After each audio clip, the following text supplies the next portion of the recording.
Alors maintenant, nous allons voir les exercices 3 et 4. Nous allons les corriger. Alors, premier exercice, l'exercice 3, on nous dit, dans un collège A, il y a 234 filles pour 216 garçons. Dans un collège B, c'est 312 filles pour 288 garçons.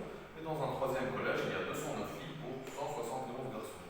Il nous demande si ces collèges ont la même proportion de filles. Donc, la proportion de filles, par exemple, dans le collège A, si on veut calculer la proportion de filles, c'est quoi la proportion de filles?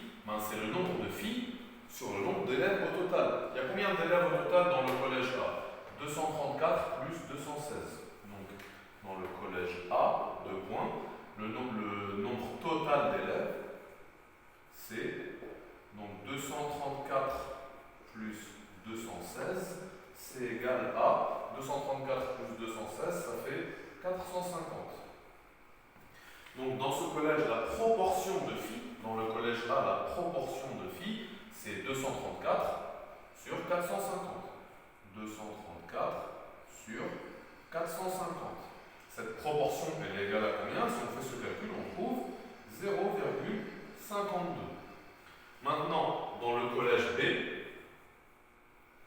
il y a 312 filles et 288 garçons. Donc, le total dans le collège B, ça va être donc 312 plus 288. 312 plus 288, ce qui est égal à 600. Donc, la proportion de filles, c'est 312 sur 600.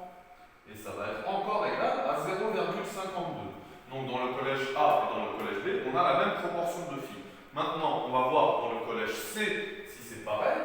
Donc dans le collège C, si on calcule le total d'abord, le nombre d'élèves au total, c'est 209 plus 171. Donc 209 plus 171, ça va être égal à 380. Et si on calcule donc la proportion de filles, 209 sur 380, 209 sur 380, on trouve cette fois-ci 0,55, ce qui n'est pas la même proportion. Donc ces collèges ont-ils la même proportion de filles? Non. Les collèges A et B, oui, c'est 0,52, mais le collège C, c'est 0,55. Donc ils n'ont pas tous la même proportion de filles. Voyons maintenant l'exercice 4. Quand on veut calculer une proportion, la proportion de quelque chose, on calcule le nombre de cette chose divisé par le nombre total. Donc ici, exercice 4, donc on lance un dé à 20 faces. On ne voit pas souvent des dés à 20 faces, mais ça existe. Donc au lieu d'avoir comme d'habitude 6 faces, de 1 à 6, là on a 20 faces qui sont numérotées de 1 jusqu'à 20. Okay? Donc Paul il dit que si on lance ce dé, on a une chance sur 20 de tomber sur le chiffre 4. C'est normal, il y a un chiffre 4, il y a 20 possibilités, on a une chance sur 20 de tomber sur 4.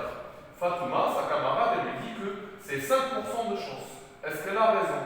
Est-ce que une chance sur 20, c'est comme 5% de chance? Est-ce que 1 sur 20, c'est la même chose que 5 sur 100? C'est ça en fait la question.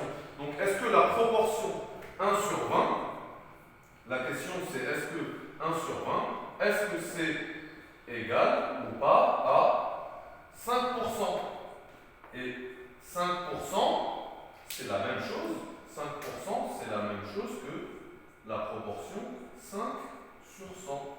Donc la question qu'on vous pose, est-ce que 1 sur 20, c'est comme 5 sur 100?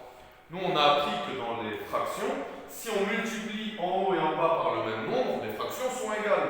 Donc est-ce qu'on peut multiplier en haut et en bas ici par le même nombre pour obtenir 5 sur 100? Oui, bien sûr.